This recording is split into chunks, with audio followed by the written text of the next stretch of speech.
എപ്പിസോഡിലേക്ക് സ്വാഗതം. നമുക്കിന്നിവിടെ ഒരു നെയ്ച്ചോറ് തയ്യാറാക്കാം. അപ്പോൾ ഈ നെയ്ച്ചോറ് തയ്യാറാക്കുന്നതിന് വേണ്ടിയിട്ട് ഇന്ത്യ ഗേറ്റിൻ്റെ 2 ഗ്ലാസ് വസുമതി റൈസാണ് ഞാൻ എടുത്തിരിക്കുന്നത്. അപ്പോൾ ഈ റൈസ് ഞാൻ വെള്ളത്തിലിട്ട് ഒരു 10 മിനിറ്റ് സമയം കുതിരാൻ വെച്ചിട്ട് അത് കഴുകി വാരി ഇപ്പോൾ ഒരു പാത്രത്തിൽ ഞാൻ വെച്ചിട്ടുണ്ട്. അപ്പോൾ അതിന് വേണ്ടുന്ന മറ്റ് സാധനങ്ങൾ എന്തൊക്കെയാണെന്ന് കൂടി നമുക്കൊന്ന് കണ്ടു നോക്കാം.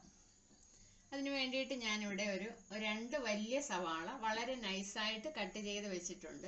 ഇത് നമ്മൾ ചോറെല്ലാം തയ്യാറായി കഴിയുമ്പോൾ നമ്മൾ അതിന് ഒന്ന് ഗാർണിഷ് ചെയ്തെടുക്കുന്നതിന് വേണ്ടി വറുത്തെടുക്കുന്നതിന് വേണ്ടിയിട്ടാണ് ഈ നട്ട്സും കിസ്മിസും സവാളയും ഒക്കെ നമ്മൾ എടുത്തിരിക്കുന്നത്. പിന്നെ നമ്മൾ ചോറ് വേവിക്കുമ്പോൾ അതിൻ്റെ കൂടെ ഇടുന്നതിന് വേണ്ടിയിട്ട് ഒരു 6 ഏലക്ക, ഒരു ചെറിയ പീസ് ജാതിപത്രി, ഒരു 6 ഗ്രാമ്പു, പിന്നെ 3-4 ചെറിയ പീസ് കറുവപ്പട്ട. ഇത്രയും സാധനങ്ങളാണ് നമുക്ക് ചോറിൻ്റെ കൂടെ ഇടുന്നതിന് വേണ്ടിയിട്ടുള്ളത്. പിന്നെ നമ്മൾ ഇവിടെ ആവശ്യത്തിനുള്ള ഉപ്പ്, പിന്നെ ഒരു ചെറിയ നാരങ്ങ എടുത്തിട്ടുണ്ട്. നാരങ്ങയുടെ നീര് ഞാനിവിടെ പിഴിഞ്ഞു വെച്ചിട്ടുണ്ട്. പിന്നെ നെയ്യ്. ഇത്രയും സാധനങ്ങൾ വേണം നമുക്ക് ഈ ഒരു നെയ്ച്ചോറ് തയ്യാറാക്കുന്നതിന് വേണ്ടിയിട്ട്. അപ്പോൾ നമുക്ക് ആദ്യം ഈ സവാളയൊന്ന് ഫ്രൈ ചെയ്തെടുക്കാം.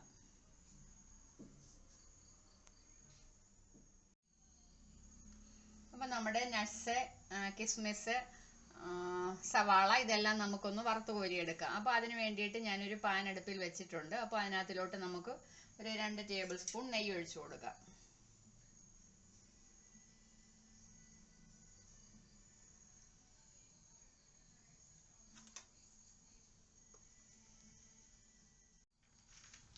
ആദ്യം നമുക്ക് ഈ നട്ട്സ് ഒന്ന് വറുത്ത് കോരാം.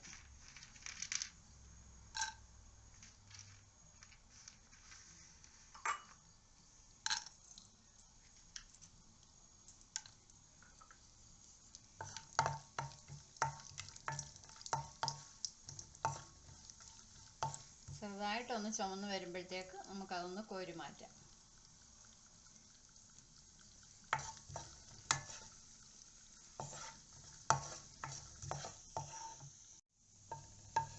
ഇപ്പം നട്ട്സ് ഞാൻ വറുത്ത് കോരിയിട്ടുണ്ട്. ഇനി നമുക്ക് കിസ്മിസും കൂടെ ഒന്ന് ഇട്ട് കൊടുക്കാം.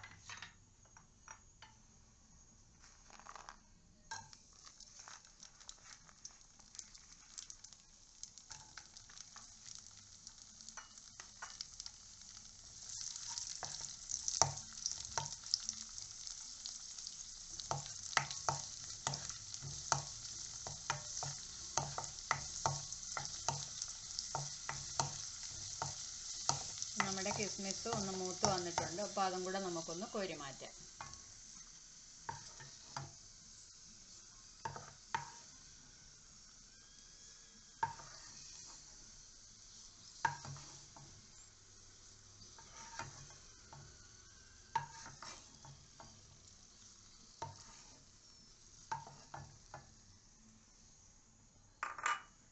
ഇനി നമുക്ക് ഈ സവാള കുറേശ്ശായിട്ടൊന്ന് വറുത്ത് കോരാം.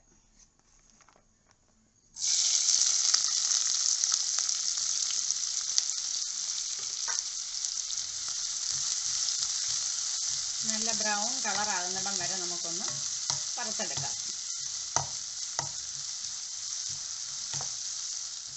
സവാള ഒന്ന് മൂത്ത് വന്നിട്ടുണ്ട്. അത് നമുക്കൊന്ന് കോരി മാറ്റാം.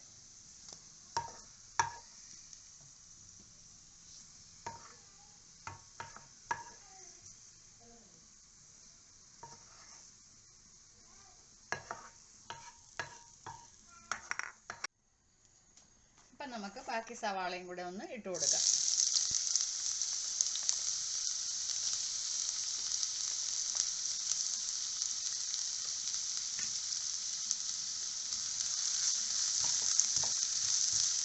ഇതും കൂടെ നമുക്ക് നല്ല ബ്രൗൺ കളർ ആകുന്നിടം വരെ ഒന്ന് വറുത്ത് പോരാം. അപ്പം നമ്മുടെ സവാള ഇവിടെ മൂത്ത് വന്നിട്ടുണ്ട്. ഇതും കൂടെ നമുക്കൊന്ന് കോരി മാറ്റാം.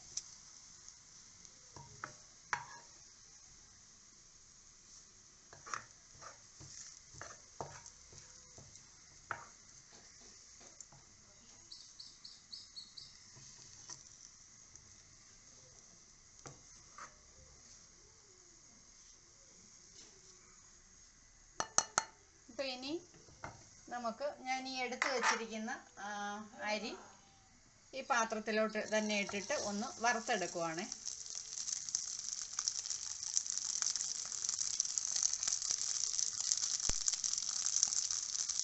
ഇതിൻ്റെ വെള്ളമൊക്കെ തോർന്ന് കുറച്ച് സമയം, കളറൊന്നും മാറണ്ട, കുറച്ച് സമയം നമുക്ക് ഈ വെള്ളമൊക്കെ നല്ലോണം തോരുന്നിടം വരെ ഒന്ന് വറുത്തെടുക്കാം.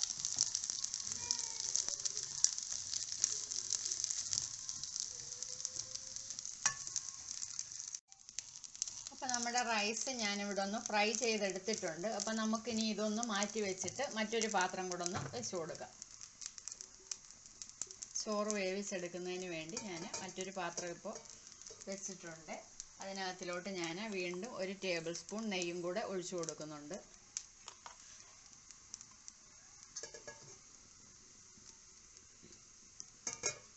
ഇതിലോട്ട് നമ്മൾ നേരത്തെ എടുത്ത് വെച്ചിരുന്ന കറുവപ്പട്ട, ഗ്രാമ്പു, ഏലക്ക ഇതെല്ലാം കൂടെ ഒന്ന് ഇട്ട് കൊടുക്കാം.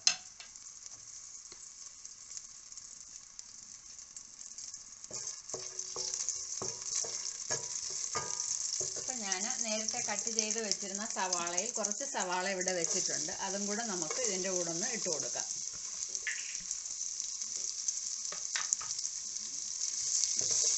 ഒരു 2 മിനിറ്റ് സമയം നമുക്കൊന്ന് ഇളക്കി കൊടുക്കാം.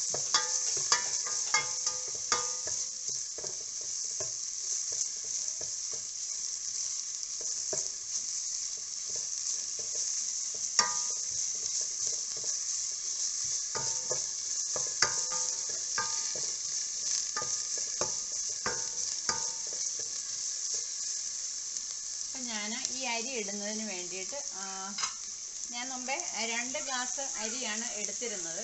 അപ്പം 1 ഗ്ലാസ്സിന് ഒരു 1.25 ഗ്ലാസ് വെള്ളം വീതം ഞാൻ എടുത്തിട്ടുണ്ട്. അപ്പോൾ ആ വെള്ളം ഞാൻ മറ്റൊരടുപ്പിൽ വെച്ച് തിളപ്പിച്ച് അപ്പം നമുക്ക് ഇതിനകത്തിലോട്ടൊന്ന് ഒഴിച്ചു കൊടുക്കാം. 1 ഗ്ലാസ് റൈസിന് 1.25 ഗ്ലാസ്, 2 ഗ്ലാസ് തികച്ചെടുക്കണ്ട. പല അരിക്കും പല വേവാണ്, അതുകൊണ്ടാണ് ഞാനിപ്പോൾ 1.25 ഗ്ലാസ് വെള്ളമാണ് എടുത്തിട്ടുള്ളത്. അപ്പം നമുക്ക് ഈ വെള്ളം നന്നായിട്ട് ഒന്നും കൂടെ തിളച്ചതിന് ശേഷം ഇതിലോട്ട് അരി ഇട്ട് കൊടുക്കുക. അപ്പം ഞാൻ ഇവിടെ എടുത്ത് വെച്ചിരുന്ന നാരങ്ങാ നീരും കൂടെ ഇതിൻ്റെ കൂടെ ചേർത്ത് കൊടുക്കുന്നുണ്ട്. അതേപോലെ ഇതിന് ആവശ്യത്തിനുള്ള ഉപ്പും കൂടെ ചേർത്ത് കൊടുക്കുക.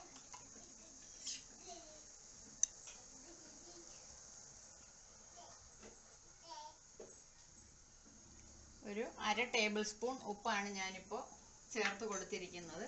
ഇപ്പം വെള്ളം നന്നായിട്ട് തിളയ്ക്കാൻ തുടങ്ങിയിട്ടുണ്ട്. നമ്മൾ ഈ നെയ്യും അതേപോലെ തന്നെ നാരങ്ങാ നീരും ഒക്കെ ചേർക്കുമ്പോൾ ഈ ചോറ് ഒട്ടിപ്പിടിക്കാതിരിക്കാൻ നമുക്കത് വളരെ നല്ലതാണ്. അതുകൊണ്ടാണ് നാരങ്ങാ നീരും ഒക്കെ ചേർത്ത് കൊടുക്കുന്നത്. അപ്പം നമുക്ക് ഇതിനകത്തിലോട്ട് ഈ വറുത്ത് കോരി വെച്ചിരിക്കുന്ന റൈസ് ഒന്നിട്ട് കൊടുക്കാം.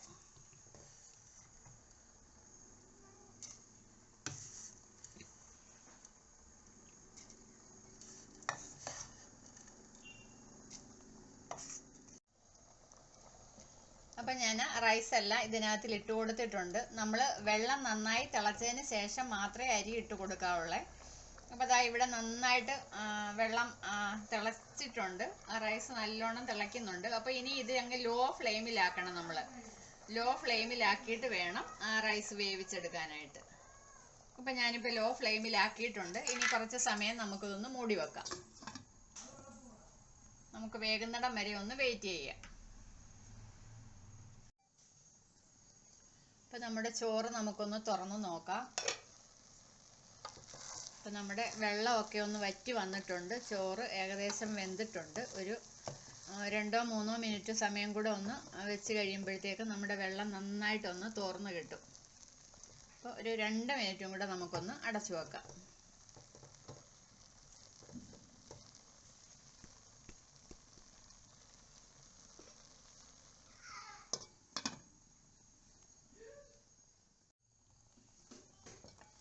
ഇപ്പം നമ്മുടെ ചോറ് ഇവിടെ നന്നായിട്ട് വെന്ത് വന്നിട്ടുണ്ട്. ഇതിൻ്റെ വെള്ളമൊക്കെ ഒന്ന് വറ്റി നന്നായിട്ട് വെന്തിട്ടുണ്ട്. അപ്പം നമുക്ക് ഇനി ഇതിൻ്റെ മുകളിലോട്ട് നമ്മൾ വറുത്ത് കോരി വെച്ചിരിക്കുന്ന സവാളയും കിസ്മിസും നട്ട്സും ഒക്കെ ഒന്ന് ഇട്ട് കൊടുക്കാം.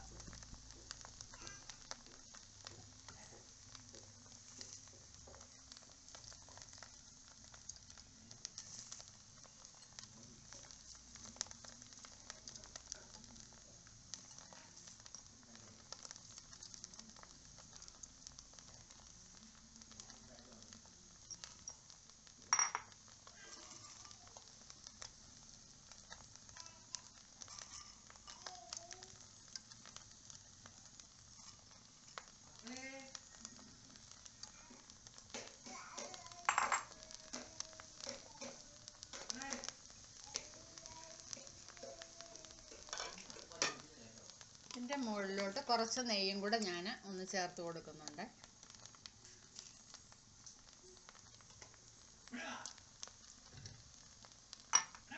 ഇനിയും നമുക്കിത് ഒന്ന് മാറ്റി വെച്ചിട്ട് ഞാൻ ഒരു പഴയ തവ അടുപ്പിൽ വെച്ചിട്ടുണ്ട്. അതിൻ്റെ മുകളിലോട്ട് അതൊന്ന് നന്നായിട്ടൊന്ന് ചൂടായതിന് ശേഷം നമുക്ക് ഈ പാത്രം എടുത്ത് ഇതിലോട്ടൊന്ന് വെക്കാം. വെച്ചിട്ട് ലോ ഫ്ലെയിമിലിട്ട് വീണ്ടും ഒരു 10 മിനിറ്റ് സമയം കൂടെ നമുക്കൊന്ന് വെയിറ്റ് ചെയ്യാം.